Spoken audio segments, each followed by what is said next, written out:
ابن جوزی نے لکھا ہے سینکڑوں سال پہلے، آج کے کسی عالم کی بات بتاتا تو لوگ انکار کو، سینکڑوں سال کہتے ہیں بلخ میں قحط پڑ گیا، لوگ ہجرت کر کے سمرقند آ گئے، ایک سیدوں کا خاندان بھی آیا، ایک ایسی خاتون بھی آئی جس کے ساتھ 3 بیٹیاں تھی، بیٹا بھی کوئی نہیں، خاوند فوت ہو گیا، مسجد کے ساتھ مہمان خانے بنے ہوتے تھے، وہاں اس نے بچوں کو ٹھہرایا اور نکلی سمرقند میں کہ کوئی آدمی مل جائے اور اس سے کہوں کہ تھوڑی سی مدد ہو۔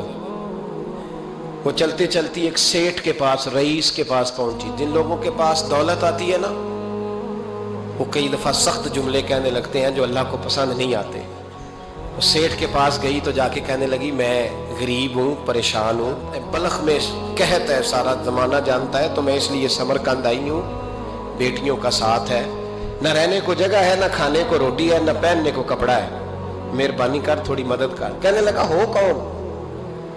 تو اس سید زادی نا کان آگے کر کے، ہاں کسی پہ بھی حالات سخت آ سکتے ہیں، اللہ سے ڈرنا چاہیے، کان آگے کر کے نا کہنے لگی میں سید زادی اور یہاں میرا اپنا کوئی نہیں، مہربانی کر۔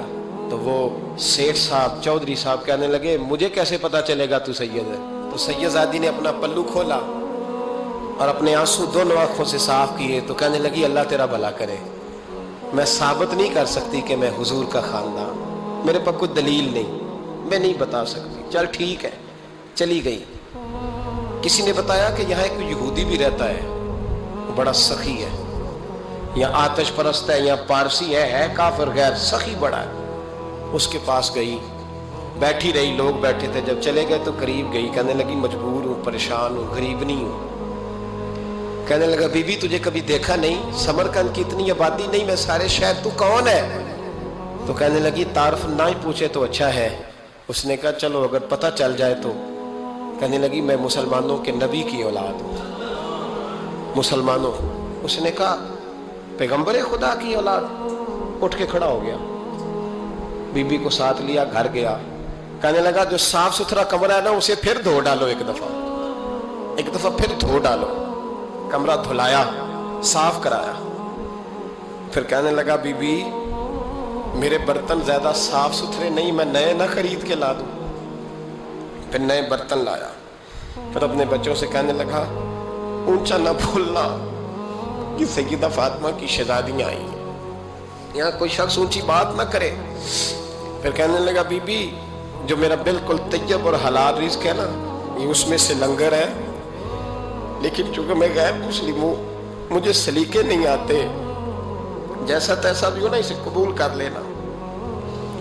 خاتون کو کہنے لگا یہ گھر ہے، جب تک جی چاہے یہاں رہنا، اور دیکھنا ہو سکے تو رات اپنے نبی سے سفارش کرنا، میرا بھی کوئی مسئلہ، میری بھی کوئی قبولیت کہیں ہو جائے۔ وہ مسلمان کہلانے والا رات کو سویا، کہتے جنت سجی ہوئی ہے، لوگ جنت میں جا رہے ہیں، لائنیں لگی ہوئی ہیں، نبی پاک لوگوں کو جنت میں بھیج رہے ہیں۔ میں بھی دوڑ کے لائن میں لگ گیا، فرشتے نے میرا بازو پکڑا، کا پیچھے ہٹ۔ تو میں دوڑ کے حضور کی بارگاہ میں گیا، میں حضور سارے جنت میں جا رہے ہیں کہ مجھے نہیں جانے دیتا؟ نبی پاک نے فرمایا تو کون ہے؟